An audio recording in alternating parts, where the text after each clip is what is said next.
keterangan ayat tadi, pakai otak. Allah Subhanahu wa Ta'ala mengatakan pakai otak untuk membaca gejala alam. Surat apa tadi? Surat Al-Imran. Kalau kita pakai otak, kita mulai riset. Ternyata hijaunya hutan Amazon bertahan jutaan tahun karena dipupuk oleh fosfat. Fosfat adalah elemen kimia yang memupuk Amazon. Di mana fosfat itu ada? Tidak di hutan Amazon, adanya di gurun Sahara. Anda lihat ini gurun Sahara, ini hutan Amazon, bagian selatan Amerika, hijau. Gurun Sahara, bagian selatan Afrika, dia paralel. Di dalam rotasi bumi, dalam hitungan 70 jam, panas matahari menguapkan gurun Sahara dan mengikuti rotasi bumi. Uap fosfat itu tiba di hutan Amazon. Gurun Sahara adalah pabrik pupuk untuk hutan Amazon. Yang bikin siapa? Bukan oligarki. Allah Subhanahu wa Ta'ala yang buat.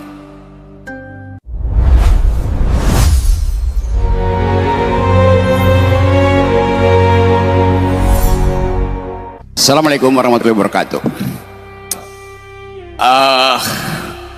Saya antara bingung dan pusing. Bingung karena Polda yang urusannya dengan kriminal sekarang berupaya untuk menuntun kita masuk di dalam satu perdebatan yang sudah sangat panjang antara teologi dan ekologi, dan itu membutuhkan kajian, bukan orasi. Saya kasih kajian di Sespim Polri, di Lemhanas. Tadi siapa yang pernah ikut kuliah saya di Lemhanas? Oke. Oh, yang ujung sana tuh, Pak Ino. Satu waktu tahun lalu ya, oke, saya kasih kuliah di Lemhanas untuk menerangkan global security itu, human solidarity, environmental ethics. Subjek-subjek itu ternyata hari-hari ini terhubung dengan keadaan kita di Riau, di Jakarta, di Pakistan, di India, di Eropa, karena kita mengalami krisis yang sama akhirnya tuh. India kirim rudal ke Pakistan. Kita tahu India punya nuklir, Pakistan punya nuklir. Kalau terjadi krisis nuklir dan krisis itu berubah menjadi perang terbuka, pertanyaannya bukan bagaimana stabilitas politik di regional Asia, tapi bagaimana bumi memaafkan kemudaratan manusia. Apa akan dimaafkan oleh bumi? Karena setiap perang nuklir hasilnya adalah MAD, Mutual Assured Destruction, hancur. Kita coba pahami itu dari perspektif ilmu pengetahuan dan berupaya untuk menuntun ilmu pengetahuan masuk dalam pertanyaan-pertanyaan eskatologis, pertanyaan-pertanyaan teologis yang ayat-ayatnya harus kita tafsirkan hari-hari ini. Tadi dimulai dengan ayat, belajarlah dari aturan semesta, karena itu diperlukan akal untuk memahami aturan semesta. Hal yang sama juga berlaku di dalam kebudayaan Melayu. Alam terkembang jadi guru, satu kesetaraan epistemik.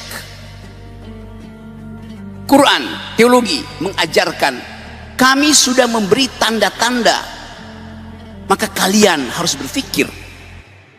Jadi ilmu pengetahuan diselundupkan untuk memahami alam semesta, diselundupkan melalui ayat-ayat suci, karena bumi ini suci. Jadi kita mulai membayangkan soal itu dalam perspektif antropologi. Kita anggap bahwa Ya makhluk manusia ini sebetulnya hanya 0,00 sekian detik dari usia alam semesta. Usia kita mungkin baru 100 juta tahun yang lalu, atau bahkan lebih mundur lagi, karena catatan yang kita ketahui tentang manusia itu hanya ditulis di dalam kitab-kitab suci, Quran, Bible, Veda. Jadi kitab suci mencatat kehidupan manusia sekaligus peran manusia di dalam merawat atau merusak alam. Apakah bumi ini akan kiamat? Ada kepastian teologi di situ. Ada yaumil akhir. Ada penghakiman bagi mereka bahkan yang lolos meniti Shiratul Mustaqim, tetap akan diuji. Jadi kalau kita katakan bumi akan kiamat, dunia akan kiamat, dari segi teologi kita sedang menuju ke situ. Akan. Tapi dari segi ilmu pengetahuan, bumi ini memang pernah kiamat. Ketika supernova itu meledak kira-kira 4-5 miliar tahun yang lalu, pecahannya jadi matahari, sebagian pecahannya jadi bumi. Jadi ilmu pengetahuan hanya mampu untuk menerangkan bahwa dunia sudah pernah kiamat, satu peristiwa kosmologi. Ketika sebuah bintang yang namanya supernova itu meledak, dan kita di bumi menerima ledakan itu sebagai rahmat, karena dengan ledakan itu terbentuk alam semesta baru. Indonesia penggalan dari ledakan itu yang terjadi 4,5 miliar tahun yang lalu. Sekarang kita membayangkan satu kondisi bahwa yang dirawat oleh bumi selama 4,5 miliar tahun itu sekarang mulai disebut sebagai potensi kerusakan ekologis jilid 12, 13. Tapi apakah bumi mampu memperbaiki dirinya? Tanda-tanda itu ada. Kalau kita membaca cara memperbaiki bumi seperti yang difatwakan di dalam Quran, pakai otak, doa dan otak. Kita lihat jumlah kerusakan yang dibuat manusia yang disebut antroposin. Artinya jumlah kerusakan, kuantitas dan kualitas yang dibuat manusia sudah melampaui daya pulih bumi. Kita belajar itu dalam ilmu geologi itu. Kalau bumi merusak dirinya, dia mampu memperbaiki dengan cara regenerasi. Kita kutuk gurun Sahara yang kering kerontang, kita puji hutan Amazon yang hijau dan sejuk. Mengapa kita kutuk gurun Sahara? Karena di situ tidak ada kehidupan. Mengapa kita muliakan hutan Amazon? Karena di situ ada keragaman hayat. Tapi kalau kita ikuti keterangan ayat tadi, pakai otak. Allah Subhanahu wa taala mengatakan, pakai otak untuk membaca gejala alam.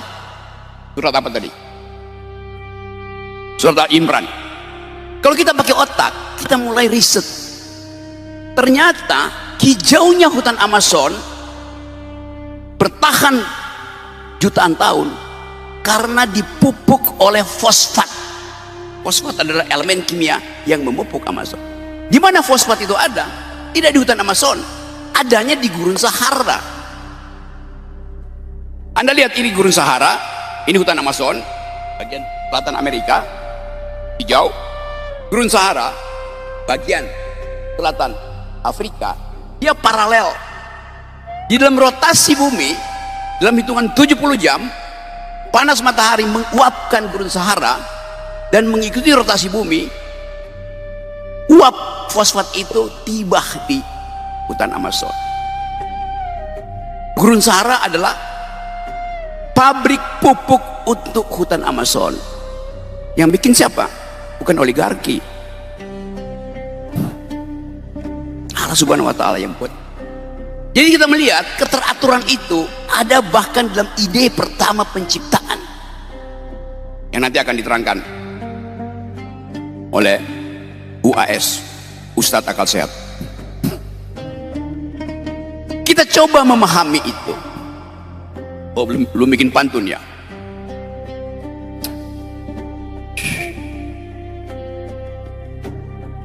Bumi adalah rahim bagi kehidupan. Karena itu kita dalam bahasa Yunani disebut ibu bumi, Mother Earth, Gaia. Jadi bumi, setiap kali kita bertemu dengan perempuan, kita mengingat ethics of care. Karena hanya perempuan yang menghasilkan apa namanya care bahasa Indonesia, kepedulian.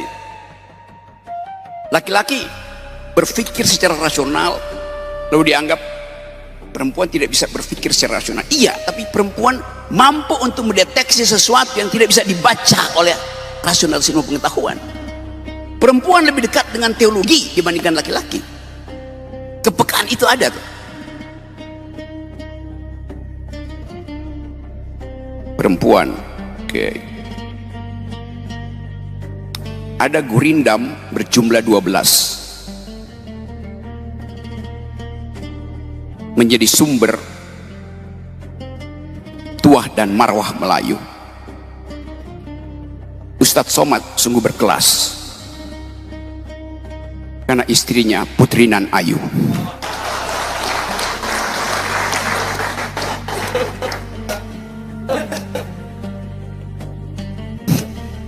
Keayuan perempuan setara dengan keayuan bumi. Bumi itu indah, bumi itu ayu. Saya memulai dengan cara itu untuk mencoba memahami bahwa kita perlu ethics of care. Belajar pada kepedulian perempuan. Kita semua lahir dari rahim perempuan. Lahir dari rahim perempuan, rahim yang sudah membagi keadilan. Setiap kita pernah ada dalam kandungan bumi dan bumi sudah membagi keadilan. Setiap kita pernah ada dalam rahim perempuan dan rahim perempuan sudah membagi keadilan. Ketika kita di dalam kandungan ibu kita mensuplai gizi. Jadi kita memperoleh makan siang gratis pertama dari rahim ibu kita dan sangat bergizi.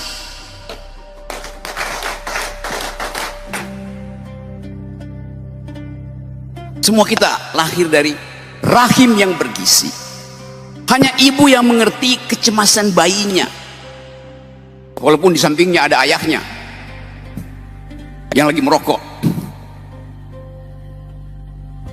Ibu paham detak jantung bayinya. Ibu mengerti kegelisahan bayi. Jadi kita coba pahami logika alam semesta ini dari perspektif rahim perempuan yang isinya adalah keadilan.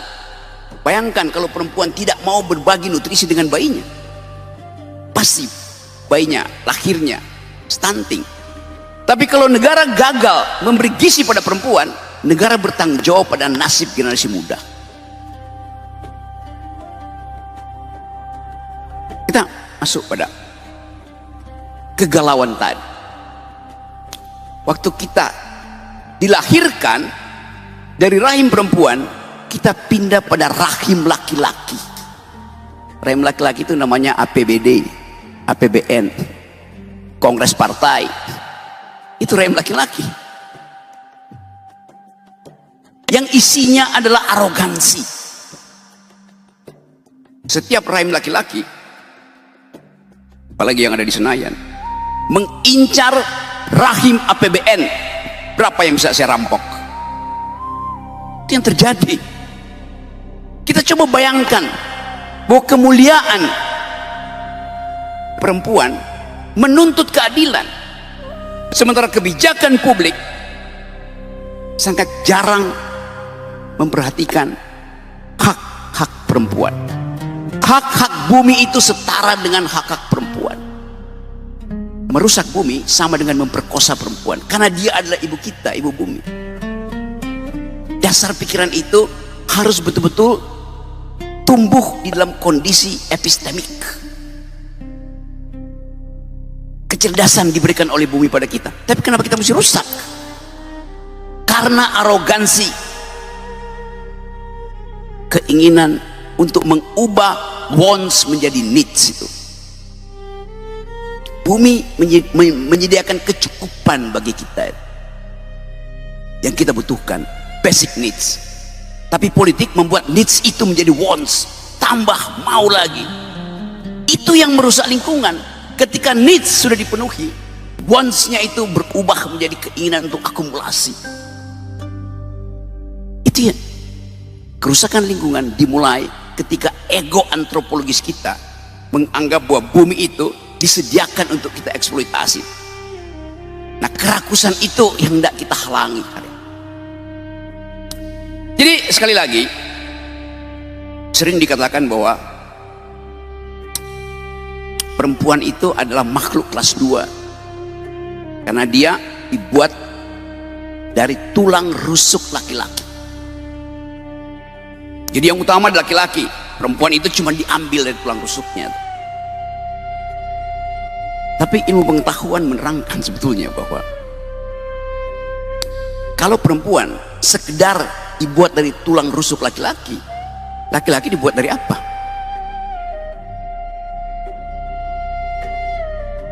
Dari tanah yang diambil dari gorong-gorong.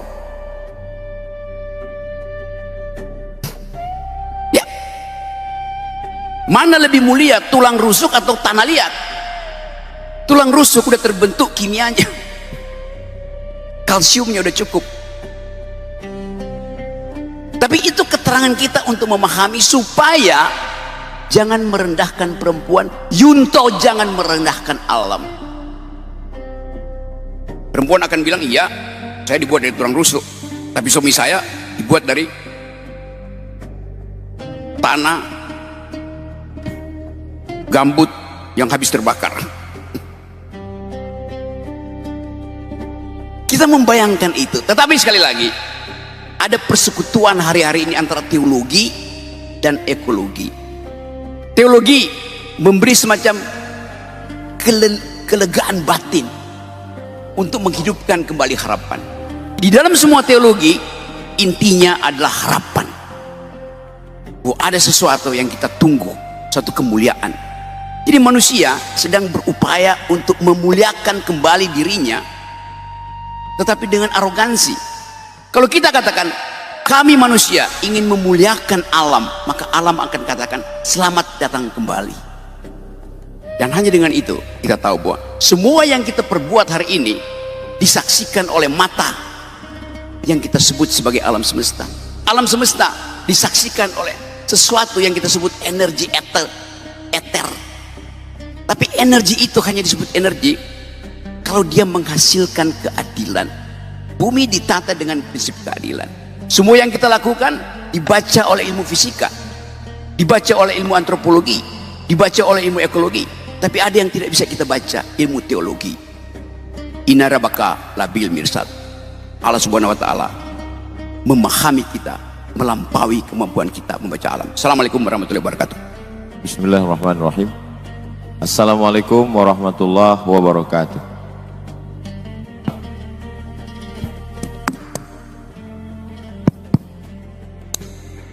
Alhamdulillah, Allahumma salli ala Sayyidina Muhammad wa ala ali Sayyidina Muhammad. Kalau sudah pakai batik, jangan lagi pakai dasi. Kata Bang Rocky, ruangan ini cantik, bagus untuk resepsi.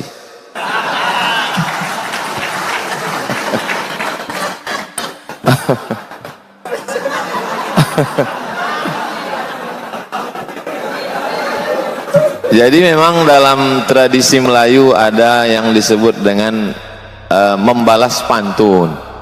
Jadi itu tadi hanya sekedar membalas karena Bang Rocky berpantun tadi, kita balas.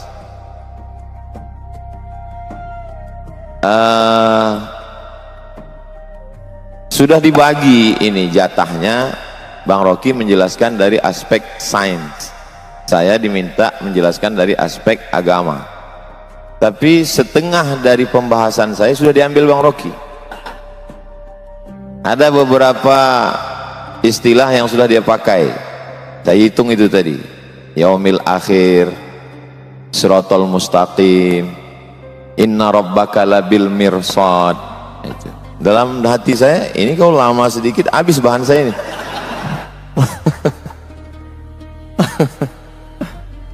Beberapa kali Allah Subhanahu wa Ta'ala. Jadi memang ini sebetulnya masalah hati. Jadi kalau hati kita itu connect, mudah kita berinteraksi. Mudah-mudahan kesatuan hati kita ini bisa untuk menjaga rahim alam ibu pertiwi, insyaallah. Kalau Tuhan pergi ke Pelelawan, Pelelawan itu negerinya para bangsawan. Tadi Bang Rocky selalu menyebut tentang perempuan, mungkin karena di sini banyak polwan.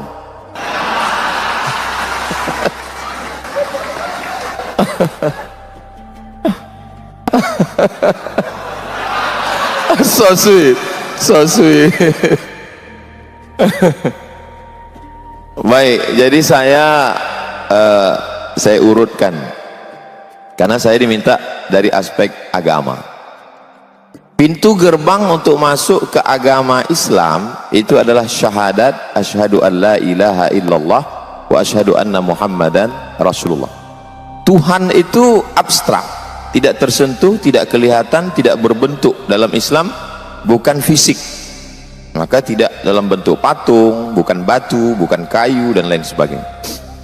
Tapi Al-Quran menggambarkan bahwa iman itu kasyajaratin thayyibatin, seperti pohon kayu, asluha sabitun, akarnya menghunjam ke tanah, wa far'uha fis sama, pucuknya ke langit. Sesuatu yang abstrak dalam Islam digambarkan dengan sesuatu yang kelihatan. Cinta itu tidak kelihatan. Bagaimana menggambarkan cinta? Maka mesti digambarkan dengan sesuatu yang kelihatan.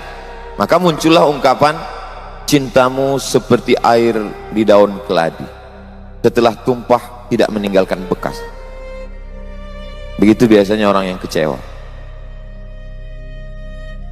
Maka dalam Islam iman itu digambarkan dengan pohon kayu. Kalau tadi Pak Gub bercerita tentang orang Melayu tidak bisa dilepaskan dari hutan, dari pohon kayu, ya logis, masuk akal, karena memang orang Melayu tinggalnya di tengah jantung pulau Sumatera. Memang dia begitu buka mata ngelihat pohon kayu. Tapi Nabi Muhammad SAW dia bukan orang Sumatera, dia tinggal di gurun pasir yang pohon itu sesuatu yang sulit. Tapi ketika cerita tentang iman, kaitannya dengan pohon kayu. Setelah masuk, setelah orang beriman, lalu kemudian bagaimana kondisi dia? Mathalul mu'min kamathalis syajar. Orang beriman itu seperti pohon kayu. Pohon kayu lagi. La yazalur rihu tumiluhu. Angin senantiasa membuat dia bergoncang. Jadi ketika orang sudah meyakini Tuhan, nanti akan ada goncangan-goncangan keimanan. Lagi-lagi dikaitkan dengan pohon kayu. Ketika pohon kayu sudah mulai berdiri, maka akan datang ada angin yang membuat dia bergoncang. Maka sabarlah seperti sabarnya pohon kayu. Lagi-lagi pohon kayu. Dari awal pohon kayu, suasana hatinya setelah beriman seperti pohon kayu. Lalu kemudian dia mulai berbuat baik. Perbuatan baik apa yang bisa dia lakukan? Ma min muslimin yaghrisu gharsan yazra'u yazra'an. Kalau ada seorang beriman yang menanam tanaman, dia tidak sebut tentang sholat, zakat, puasa, haji, itu ritual. Tapi ada satu amal, menanam pohon kayu. Kata Nabi, ma min muslimin yaghrisu gharsan yazra'u zar'an fayakuluhu tayrun.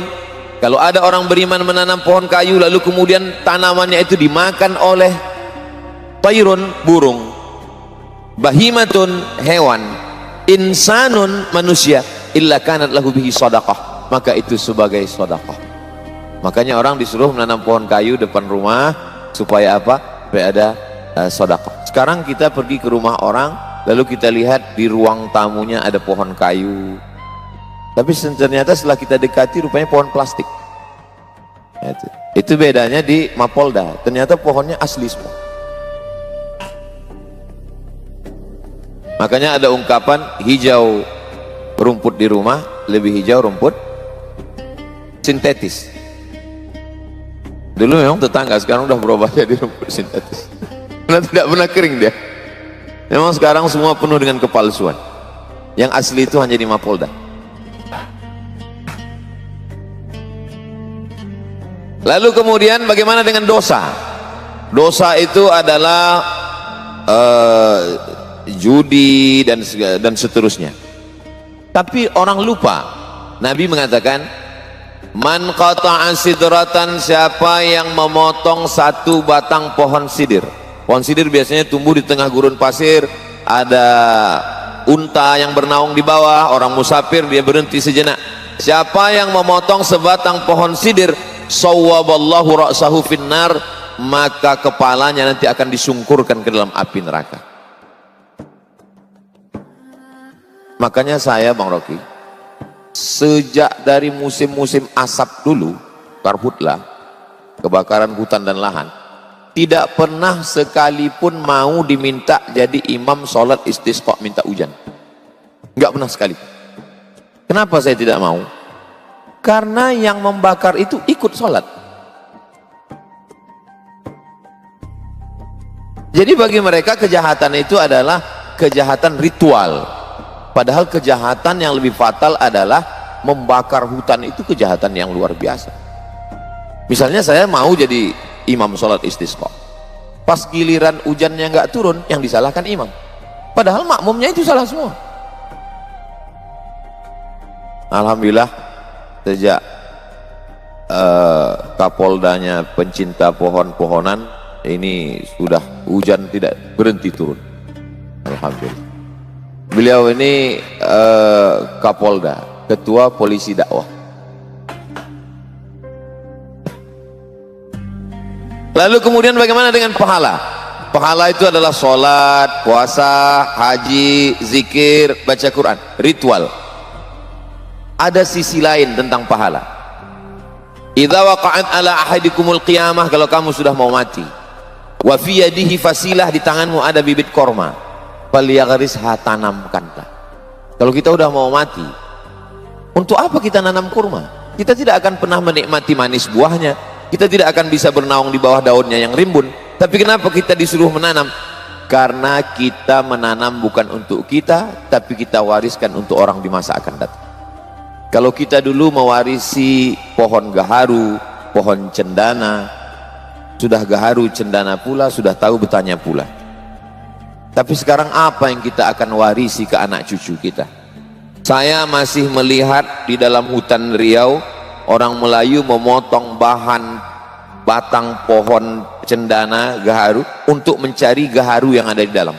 Sekarang sejauh mata memandang, kita masuk ke dalam, tak jumpa cendana, tak jumpa gaharu, yang jumpa brondol sawit. Makanya itu saya simpan, Bang Rocky, Pak Kapolda, Pak Wakapolda, Pak Gub, sahabat-sahabat semua, di rumah ada saya simpan. Ini batang gaharu, ini gaharu, saya simpan itu ada satu lemari khusus gaharu saja, supaya saya bisa bercerita ke anak-anak saya, dulu di hutan ini ada namanya pohon gaharu, dan inilah dia. Kalau ditanya mana dia sekarang, dia nasibnya sudah sama macam dinosaurus Jurassic Park, sudah tidak ada lagi wujud.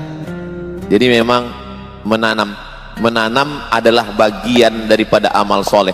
Selalunya amal jariah itu adalah sedekah, tapi dipandang dari lain, ketika kita sedang menanam, maka sesungguhnya kita sedang mengalirkan amal jariah yang mengalir. Makanya tidak boleh mencabut tanaman di atas kuburan. Kalau sekedar merapikan, membersihkan boleh. Kenapa? Karena Nabi Muhammad SAW mengajarkan bahwa pohon-pohon kayu itu bertasbih. Makhluk langit, planet, bulan, bintang, Neptunus, Merkurius, Pluto, Mars. Makhluk bumi, kita semua. Ketika Tuhan bercerita tentang makhluk langit dan makhluk bumi, dia pilih dua perwakilan. Untuk makhluk langit dia pilih bintang, untuk makhluk bumi dia tidak pilih kita. Dalam surat Ar-Rahman, An-najmu wasyajaru yasjudan. An-najmu bintang, wasyajaru pohon kayu, yasjudan kedua-duanya bersimpuh sujud bertasbih kepada Tuhan. Kenapa tidak dikatakan bintang dan manusia? Kenapa untuk bumi ini yang mewakilinya pohon kayu? Karena pohon kayu lebih jujur daripada manusia. Lalu kemudian ketika kita bersaudara, maka persaudaraan itu seperti pohon kayu. Matsalul mu'minin kamatsalil asjar. Persaudaraan orang-orang yang percaya itu seperti pohon kayu. Bagaimana pohon kayu? Pohon kayu kalau sendirian, datang angin kencang dia patah. Tapi kalau pohon kayu itu bersama-sama, beramai-ramai, kita lihat bagaimana hutan akasia. Sekencang apapun angin, dia tidak akan patah. Kenapa? Ketika angin datang dari sini, dia ditolong oleh yang sebelah sini. Datang dari sini, ditolong di sini. Dan saya merasakan itu. Ketika saya dibully, diejek, dicaci maki, ada pohon kayu yang menolong saya. Yang memberikan nama lain bahwa UAS itu bukan Ustadz Abdul Somad, tapi Ustadz Akal Sehat.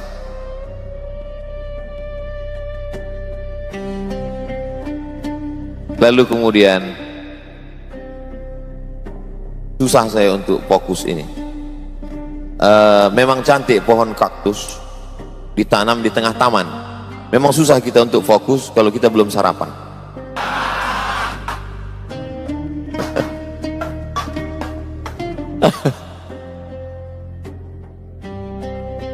Kalau kita bersedekah pahalanya banyak.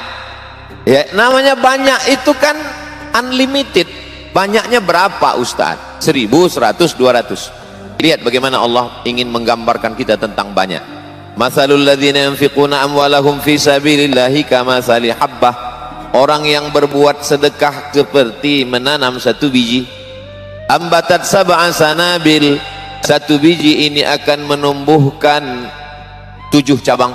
Wa fi kulli sumbulatin mi'atu habbah. Dalam satu cabang ada 100. Satu biji pecah keluar 7 cabang. Satu cabang ada 100, 200, 300, 400, 500, 600, 700. Maka disebut dengan sab'atu mi'ati dha'fin, 700 cabang. Lagi-lagi pohon kayu. Makanya Nabi Muhammad bukan pohon mawar yang tumbuh di tanah yang subur. Kalau ada tanah yang subur mengeluarkan mawar, biasa. Tapi kalau gurun pasir kering kerontang mengeluarkan mawar, itu baru luar biasa. Seandainya Nabi Muhammad itu lahir di sungai Nil, lalu kemudian ibadahnya banyak menggunakan air, wuduknya air, mandinya air, biasa, karena dia tinggal di tengah sungai. Tapi dia tinggal di tengah alam yang susah mendapatkan air. Seandainya Nabi Muhammad itu tinggalnya di pulau Sumatera, di pulau Amazon, lalu kemudian di hutan hujan yang rimbun, lalu dia banyak bercerita tentang pohon kayu, biasa. Tapi ketika dia orang gurun pasir, Arab Badui, bercerita tentang pohon kayu, itu salah satu bukti bahwa omongannya itu bukan berdasarkan lingkungannya, tapi itu datang dari Allah. Wa ma yantiqu 'anil hawa, dia tidak bicara mengikut hawa nafsunya, bukan pikirannya. In huwa illa wahyun yuha, tapi datangnya dari Allah Subhanahu wa taala. Saya ketika membaca itu menambah keyakinan saya, oh, ini bukan dari lingkungannya, karena itu bukan tempat tinggal dia. Yang dia bicarakan itu adalah sesuatu yang di luar dari tempat tinggal dia. Jadi kalau hari ini kita sebagai orang Melayu, sebagai orang Sumatera, kita masih ada kesempatan untuk menjaga Riau, khususnya Bumi Lancang Kuning ini, dengan program-program penghijauan, penanaman. Tidak bisa hanya sekedar dengan slogan, mesti action nyata. Maka saya kira tidak hanya dari pihak kepolisian, semua departemen, dinas, kehutanan. Dulu banyak saya lihat beberapa baleho di kantor-kantor, one man, one tree. Satu orang, satu tanaman. Ada satu Bapak KUA, Kepala Kantor Menteri Agama juga begitu. Kami langsung action Pak Ustadz. Yang nikah bawa 1 pohon, yang cerai 2 pohon. Jadi memang mesti action nyata. Dan insya Allah kalau ini kita amalkan, kita bisa melihat Riau hijau kembali dan alam sehat kembali, sehingga rahim Ibu Pertiwi ini melahirkan oksigen yang positif, dan kita bisa hidup nyaman, tentram, dan kita semuanya menjadi orang-orang yang dari aspek agama menjaga lingkungan. La yabulanna ahadukum fil ma'id daim la yajri. Tidak boleh, maaf, tidak boleh kencing di air yang tidak mengalir. Karena akan ada orang yang mengambil air untuk minum, akan ada orang yang untuk berwudu. Tidak boleh kencing di air yang tidak mengalir. Kalau di air yang tidak mengalir saja tidak boleh dibuang limbah pribadi, apalagi limbah pabrik yang dibuang tidak hanya mematikan sungai, tidak hanya mematikan ikan, tapi sampai cucu cicit ikan itu mati. Dulu mereka memancing, dulu mereka hanya menangkap, sekarang disetrum, dibakar, dihancurkan. Makanya dalam Quran dikatakan zaharal fasadu fil barri wal bahri, kerusakan sudah terlihat fil barri di daratan, wal bahri di lautan, bima kasabat aydin nas, akibat tangan manusia. Sejahat-jahatnya gajah, dia hanya bisa menanam, mencabut pucuk sawit paling 5. Sejahat-jahatnya badak, dia paling bisa menanduk 1 pohon kayu. Tapi manusia, dia tidak pakai kampak, dia tidak pakai tanduk, dia tidak pakai cula, dia cukup dengan tanda tangannya habis 600.000 hektar dengan ujung jarinya. Lalu tangan yang sudah menghancurkan hutan itu dipakai untuk mengangkat kepada Tuhan, ampunkan dosa kami yang Tuhan. Kira-kira apa kata malaikat? Oh, bercanda apa serius? Dibangunkan satu masjid, berangkat ke tanah suci, menangis di pintu Ka'bah, pulang bersih. Ini bukan agama, ini opium. Ini yang dikatakan Karl Marx, bahwa agama itu opium. Orang kecanduan agama, membakar hutan, menghabiskan alam. Sekarang harimau di Pelalawan mau ngamuk masuk ke rumah warga. Bukan harimau yang masuk ke rumah warga, warga yang sudah lama masuk ke rumah harimau. Sekarang dikatakan, ini Pak Ustadz, kenapa di Riau ada jalan tol yang tempat gajah lewat? Kita yang sudah mengambil tempat gajah lewat. Jadi gajah itu memang dari dulu tidak pernah melewati jalan orang lain. Gajah itu kalau sudah kakek moyangnya jalan di situ, dia terus saja di situ. Tapi manusia, hari ini dia jalan di sini, besok trotoar dia ambil. Jadi sebetulnya pantasanlah agama itu untuk kita, karena memang kita yang tidak lurus menjalani hidup ini. Kalau gajah itu memang udah lurus, dia nggak pindah-pindah lagi. Gajah itu tidak bisa berpindah. Dan yang paling setia di antara semuanya adalah buaya. Buaya itu tidak bisa berpindah ke lain hati selama dia di air. Tapi kalau dia sudah naik ke darat, dia sudah lain cerita. Masya Allah, sangat luar biasa tausiah yang sudah disampaikan oleh guru kita. Sahabat beriman yang dimuliakan Allah, tetaplah di channel ini karena kajian ini belum selesai dan masih banyak lagi hal-hal menarik yang akan disampaikan oleh beliau. Mari kita lanjutkan kembali. Selamat mendengarkan. Akhirnya waktu juga yang memisahkan kita. Tadi saya lihat Bang Rocky 25 menit, maka saya pun 25 juga. Karena lebih dari jatah yang sudah ditetapkan, itu berarti keluar dari keadilan. Kita kembalikan ke Ustadz Al-Nafina. Terima kasih Ustadz yang sudah memaparkan bagaimana teologi memandang alam ini sebagai banyak permisalan, sehingga mulai bercerita penciptaan sampai amal soleh, semuanya permisalan dengan pohon.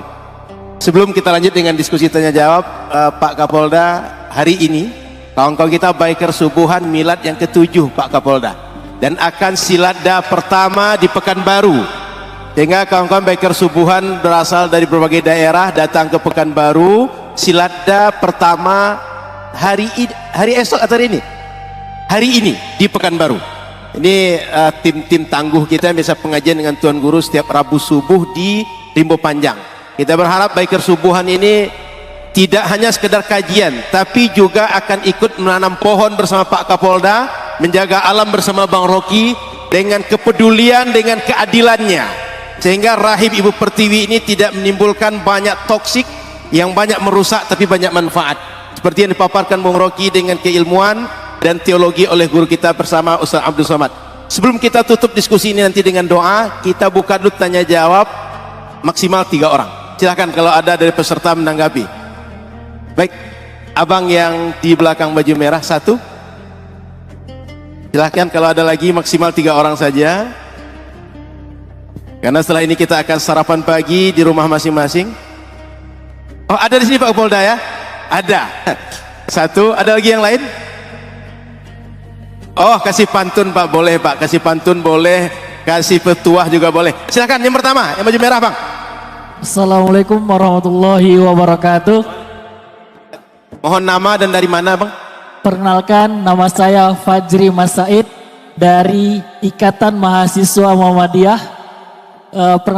Saya ingin bertanya kepada Bung Akal Sehat. Bagaimana membasmi manusia-manusia yang arogan di muka bumi ini agar terciptanya ekosistem yang sehat? Terima kasih. Ini jelas terarah nih Bung Rocky. Membasmi manusia Bung Rocky. Selama ini kita membasmi yang merusak, tapi sekarang membasmi manusia. Tapi saya nggak tahu manusia mana nanti Bung Rocky. Assalamualaikum warahmatullahi wabarakatuh. Waalaikumsalam warahmatullahi wabarakatuh. Baik, sebelum Bung Rocky menjawab, enak kita dengar pantun dulu. Silakan Bang.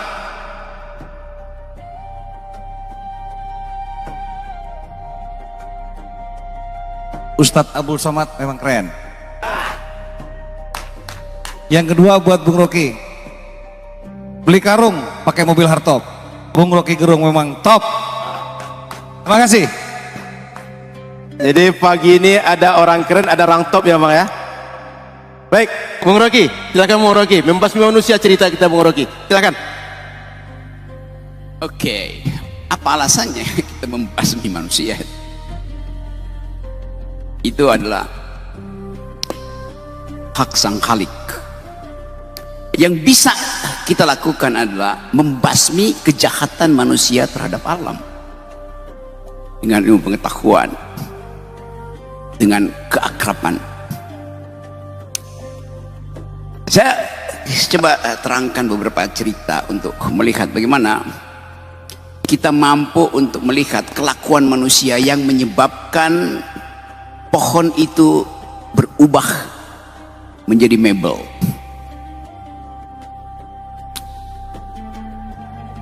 Kira-kira tahun 60-an ketika gerakan lingkungan hidup baru mulai mencari cara untuk menghidupkan harapan memelihara alam.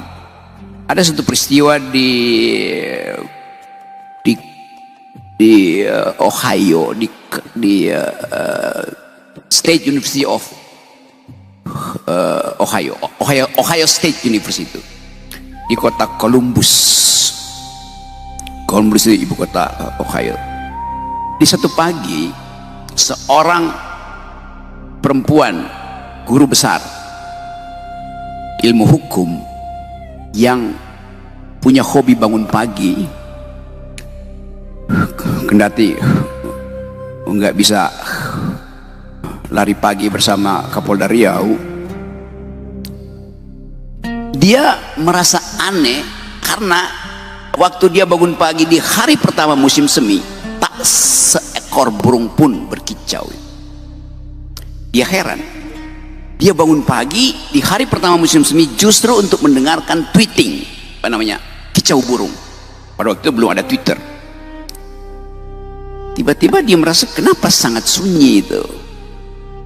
Akal pikirannya mulai mencurigai ada sesuatu pasti di dalam alam di sekitar kampus Ohio State University itu. Lalu dia datang ke samping apartemennya, di samping kamar apartemennya. Dia gedor seorang perempuan juga, profesor kimia. Jadi bayangkan, profesor hukum mulai mencurigai ada sesuatu nih. Bagaimana caranya ya?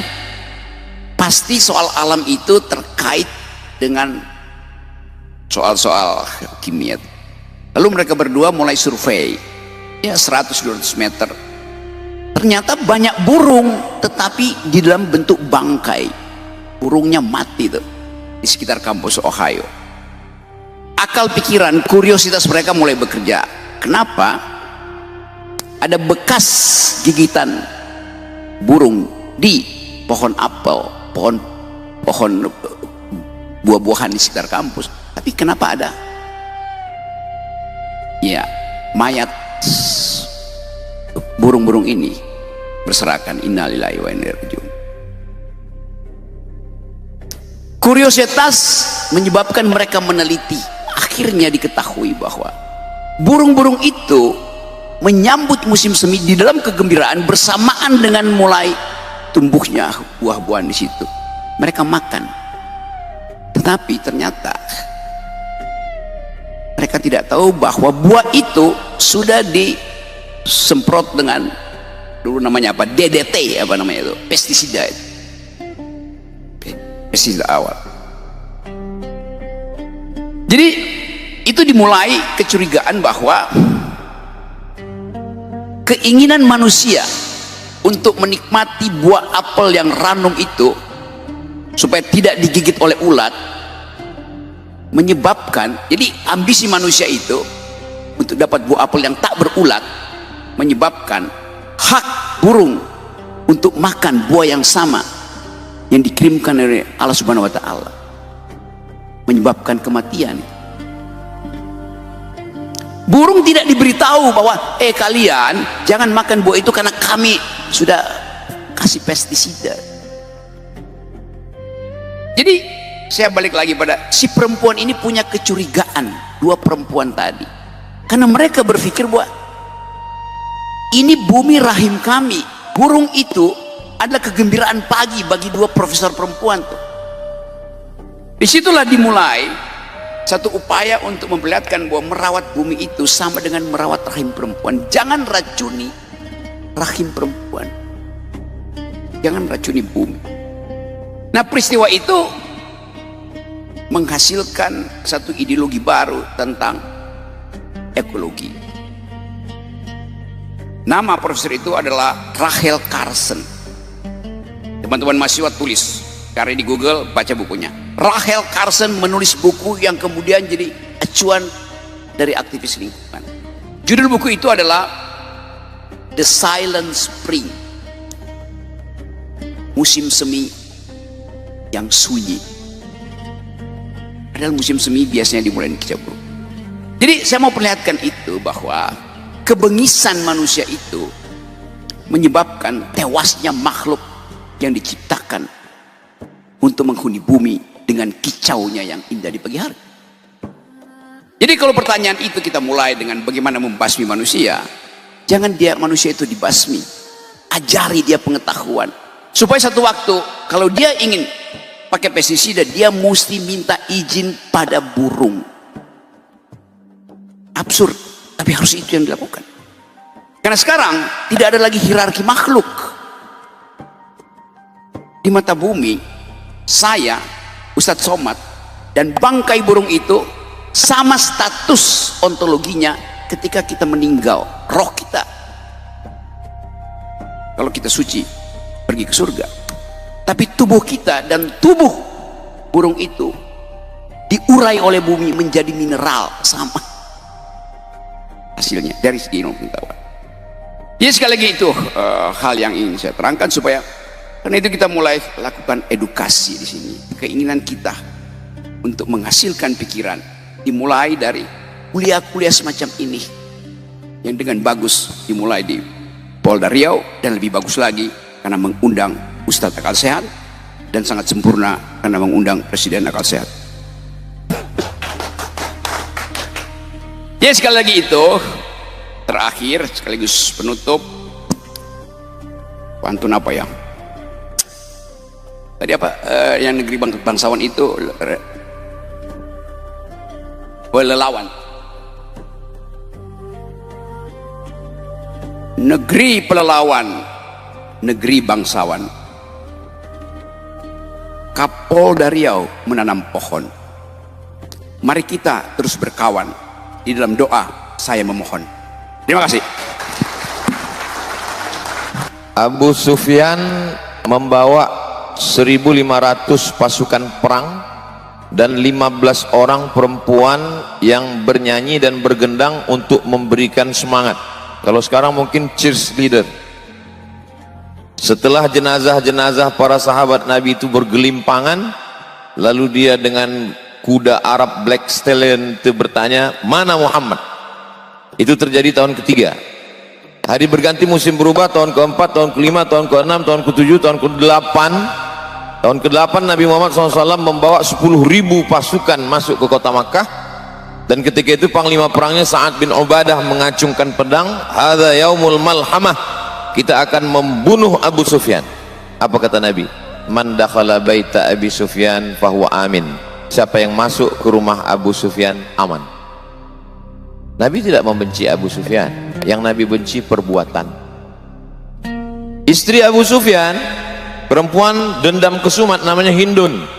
Hindun ingin supaya paman Nabi bernama Hamzah itu dibunuh. Yang membunuh itu namanya Wahsy. Wahsy memotong telinga Hamzah, hidung Hamzah, dijadikan leontin. Mereka betul-betul kanibal. Lalu kemudian jantung Hamzah dibelah, digigit oleh Hindun. Lalu kemudian apakah Nabi membunuh Hindun? Tidak. Hindun masuk Islam. Apa kata orang? Hindun, dulu kamu katanya tidak mau masuk Islam. Apa kata Hindun? Saya tidak masuk Islam. Islam itu yang masuk ke hati saya. Kemana Wahsy? Wahsy lari ke Taif, 100 km dari Makkah.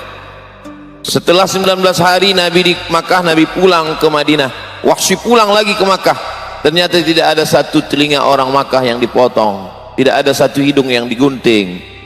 Pidato Nabi di atas Ka'bah ditulis dengan tinta emas. Apa kata Nabi? Idhabu wa antumut tulaqa. Pergilah kamu, kamu semuanya bebas untuk berbuat apa saja. Wahsy penasaran, dia kejar Nabi ke Madinah. Sampai di Madinah, dia temui Nabi. Kata Nabi, anta Wahsy, kamu Wahsy? Ya. Qatalta Hamzah, kamu yang sudah membunuh Hamzah, memutilasi Hamzah. Ya. Nabi mendoakan dia dan Nabi tidak menyakiti dia.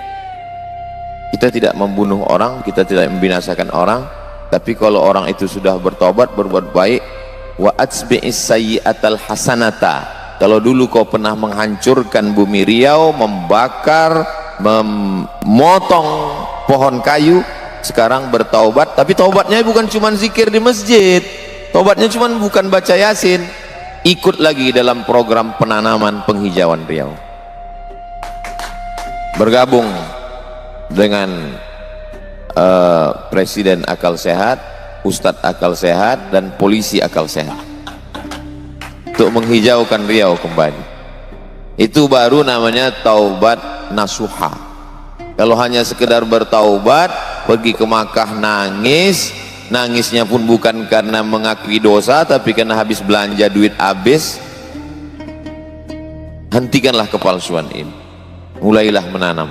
Jadi kalau ada orang mengatakan Riau sudah kering kerontang, tidak, datanglah ke Riau, datanglah ke Mapolda, masih hijau, di atas keramik masih tumbuh tanaman-tanaman yang hijau.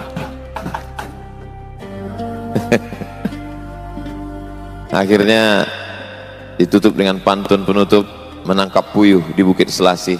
Thank you dan terima kasih. Alhamdulillahirabbil alamin. Demikianlah tausiah penuh ilmu, hikmah dan manfaat yang sudah kita dengarkan bersama dari guru kita, sahabat beriman yang dimuliakan Allah. Mari kita doakan guru kita, semoga beliau diampuni segala dosa-dosanya dan dilapangkan kuburnya. Dan buat sahabat semua yang sudah setia menyimak tausiah ini sampai selesai, saya ucapkan terima kasih banyak. Doa dan harapan saya semoga sahabat semua selalu diberikan kesehatan, dimudahkan segala urusannya, dan dilancarkan rezekinya. Amin ya robbal alamin. Demikian yang dapat saya bagikan, kurang lebihnya mohon maaf. Sampai bertemu lagi di kajian berikutnya. Wabillahi taufiq wal hidayah, waridha wal inayah. Wassalamualaikum warahmatullahi wabarakatuh. Setelah kita mendengarkan bersama tausiah yang sangat luar biasa dari guru kita, sekarang mari kita lanjutkan aktivitas kita masing-masing. Semoga apa yang sudah disampaikan oleh beliau menjadi ilmu yang bermanfaat dalam kehidupan kita sehari-hari. Selamat beraktivitas buat sahabat semua dan sukses selalu. Sampai bertemu lagi di video berikutnya. Wassalamualaikum